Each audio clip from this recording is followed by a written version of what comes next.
Kuori-Fältchen ist ja wohl der absolute Hammer. Super selten, richtig schön ergiebig, nicht nur von den XP, auch vom Silber, aber man muss halt einen passenden Spot finden.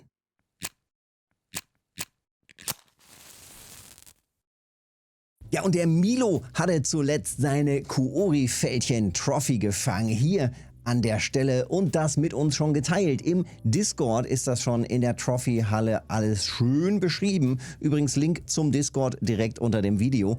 Einfach mal reingucken, da gibt's gute Infos und aktuelle Spots.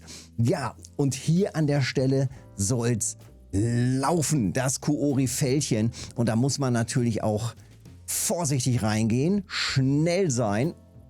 Na guck, und hier gehen anscheinend auch ein paar Eschen. Und dann muss man eben hier rumprobieren, ob man nicht auch das Kuori-Fältchen fängt. Das Schöne ist, man sieht es hier immer ganz gut.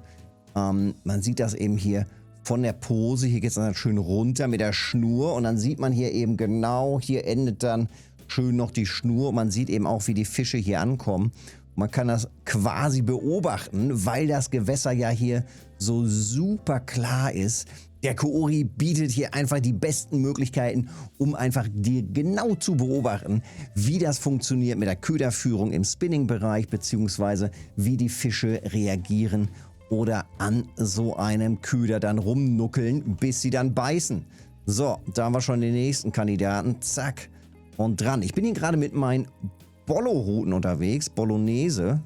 Oha, schon wieder auch ein Barsch.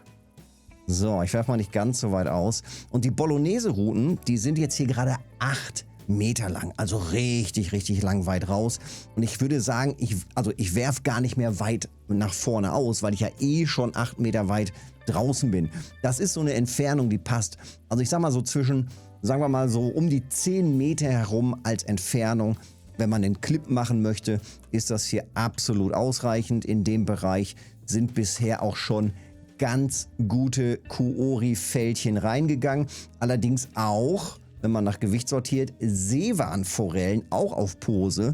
Die nehme ich natürlich auch gerne mit. Also im Moment sieht es schon richtig gut aus. Ich bin gespannt, was das kohlemäßig gleich bringt. Also wie viel bringt so ein Kuori-Fältchen in den verschiedenen Größen? Auch das schauen wir uns natürlich gleich im Detail nochmal alles an. Und hier, wie gesagt, hat man dann immer die Möglichkeit, schön zu gucken, was geht oder wo geht gerade was. Perfekt. Ja, Köderkombination. Köderkombination, wenn man hier alles Mögliche mitnehmen will, nimmt man die Eintagsfliegenlarve. Eintagsfliegenlarve triggert allerdings auch sehr viel die kleinen Zwergmaränen. Wenn man die Zwergmaränen nicht haben will, geht man vielleicht dann eher auf die Steinfliegenlarve. Und im Idealfall stellt man sich dann natürlich irgendwann auch hierhin mit Doppelköder Steinfliegenlarve. Der Milo, jetzt muss ich gerade noch mal eben schauen, der Milo hatte, glaube ich, Steinfliege und Eintagsfliege in Kombination für seine Trophy. Gucken wir gerade mal, Trophy-Halle. Und da ist es auch schon, genau. Nee, der hatte sogar Eintagsfliege, Eintagsfliege. Habe ich noch gar nicht probiert. Eintagsfliege, Eintagsfliege, auch durchaus eben eine Möglichkeit. Ja, wir sehen es ja.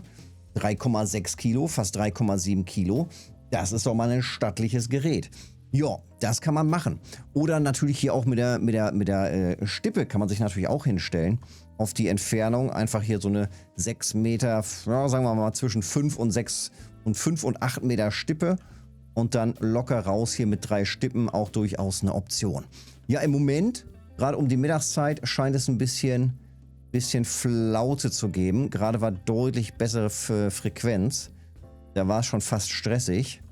Ja, und jetzt mittags gerade ein bisschen weniger los. Zack. Aber noch ausreichend. Und eine Pelletmaräne nehme ich auch gerne mit. Weißt du was? Ich mache mal hier ein Doppel. Gucken wir uns mal direkt das Setup an. Ich bin gerade nur mit 5,5 Kilo Fluorocarbon. Fluorocarbon komplett, also ohne Vorfach, sondern komplette Schnur Fluorocarbon. Und hier jetzt mit 5,5 Kilo, schön fein rein. Ist ein bisschen riskant. Ich sag mal so, bis 7 Kilo ist es wahrscheinlich gar nicht verkehrt. So um die 7, kann man das, glaube ich, ganz gut machen. wenn man da ein bisschen entspannter reingehen möchte. Genau. Das hier ist die große 8 Meter lange Bolognese-Route, die ich habe. Wie gesagt, Stippe, Matchroute, alles, was man an Posenrouten haben will, gar kein Problem. Funktioniert. Hier habe ich jetzt gerade einen 7er Haken drauf. Ich mache aber auch mal einfach klassisch hier den 6er Haken. Ich glaube, das ist somit die beste Größe. Und dann machen wir hier einfach Eintagsfliege. Und das war zu spät. Dann werfen wir das direkt wieder aus. So, einfach locker nach da. Und eine geradeaus. Jawohl. So. Einfach ohne viel aufladen. Und dann kann das schon losgehen. Dann haben wir jetzt hier wieder schön die Posen im Wasser. Da sehen wir schon, da unten ist der Fisch. Und das heißt, wir können uns jetzt schon mal vorbereiten und direkt ranziehen, wenn er runterzieht. Perfekt, so soll das sein. Winzige Pellet, die wollen wir jetzt allerdings... Hoppala, ich glaube, da rechts ist auch schon wieder was. Es geht langsam los wieder. Es geht langsam los. Und es kann tatsächlich schon fast etwas stressig werden hier, wenn die Frequenz dann so hoch ist.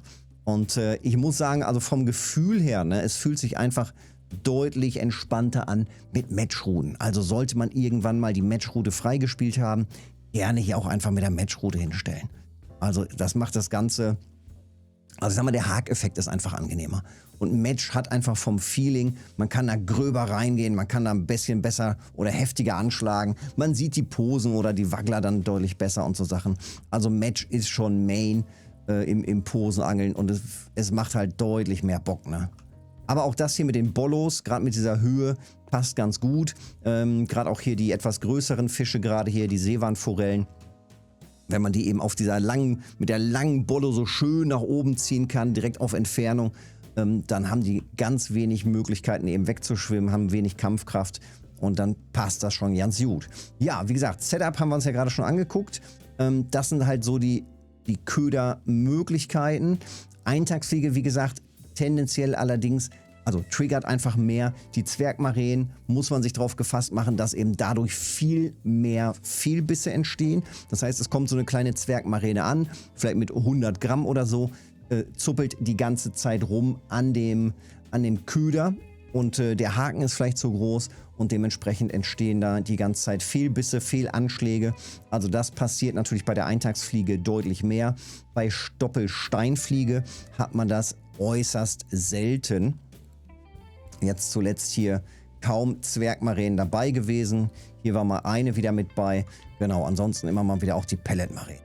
Sollte diese Stelle hier, wir gucken uns das mal eben an auf der Map, sollte diese Stelle irgendwann mal nicht mehr funktionieren, das ist ja ganz normal, Spots sind mal aktiv, mal nicht aktiv, deswegen testet man einfach immer wieder alte Spots. Es gibt eigentlich auch keine alten Spots in dem Sinne, dass man sagt, okay, geht nicht mehr, ist alt. Dementsprechend gibt es auch keine alten Videos.